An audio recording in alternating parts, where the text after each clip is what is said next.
പിതാവിനും പുത്രനും പരിശുദ്ധ റൂഹായിക്കും സ്തുതി, ആദി മുതൽ എന്നേക്ക് തന്നെ ആമേൻ.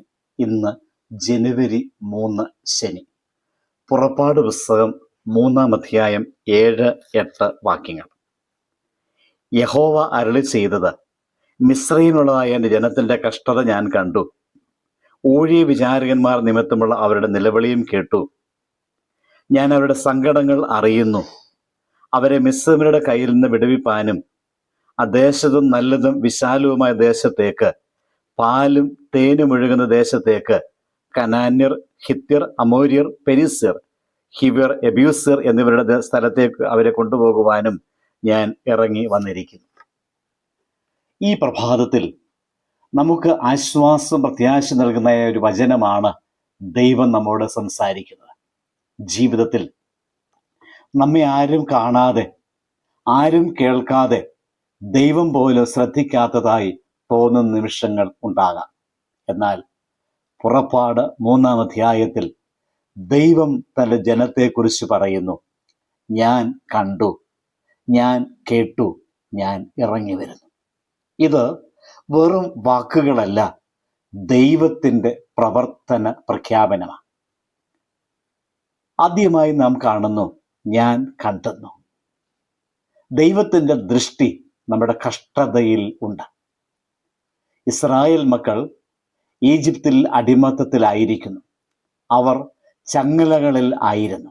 എന്നാൽ ദൈവത്തിൻ്റെ ദൃഷ്ടി അവരിൽ നിന്ന് മാറിയിരുന്നില്ല. മനുഷ്യൻ കാണാതെ പോയ കണ്ണീർ പോലും ദൈവത്തിൻ്റെ ദൃഷ്ടിയിൽ മറഞ്ഞു പോകുന്നില്ല. ഇന്ന് നമ്മിൽ ആരെങ്കിലും പറയുന്നുണ്ടോ, എന്നെ ആരും മനസ്സിലാക്കുന്നില്ല എന്ന്?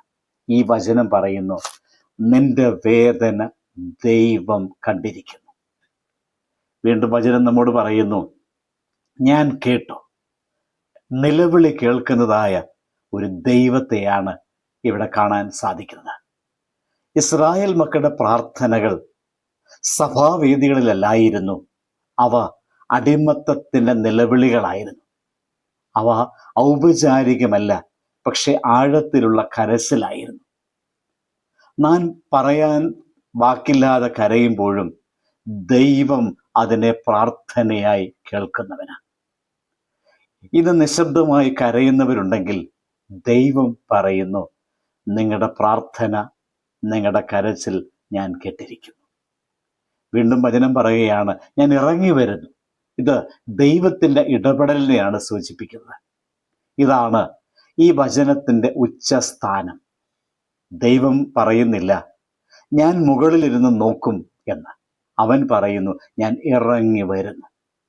അത് ദൈവത്തിൻ്റെ സ്വഭാവമാണ്. ദൈവം നമ്മുടെ പ്രതിസന്ധികളിലേക്ക് ഇറങ്ങി വരുന്നവനാണ്. ദൈവം ദൂരെ നിന്ന് നോക്കുന്ന ഒരു ദൈവമല്ല, നമ്മുടെ അവസ്ഥകളിലേക്ക് ഇറങ്ങി വരുന്ന ഒരു ദൈവമാണ്. സ്വാതന്ത്ര്യം, വിടുവിക്കുന്നത് സ്വപ്നമല്ല, ആ ദൈവത്തിൻ്റെ ഒരു പദ്ധതിയാണ്. ദൈവം പറയുന്നു, അവരെ വിടുവിപ്പാൻ, ഒരു നല്ല ദേശത്തേക്ക് കൊണ്ടുപോകാൻ, അടിമത്തത്തിൽ നിന്ന് മാത്രമല്ല, ദൈവികതയിലേക്കാണ് ദൈവത്തിൻ്റെ ലക്ഷ്യം. ദൈവം നമ്മെ വെറും രക്ഷിക്കുക മാത്രമല്ല ചെയ്തത്, നമ്മെ ഉയർത്തി ദൈവത്തിൻ്റെ ആ അവസ്ഥകളിലേക്ക് നമ്മെ എത്തിക്കുകയാണ്.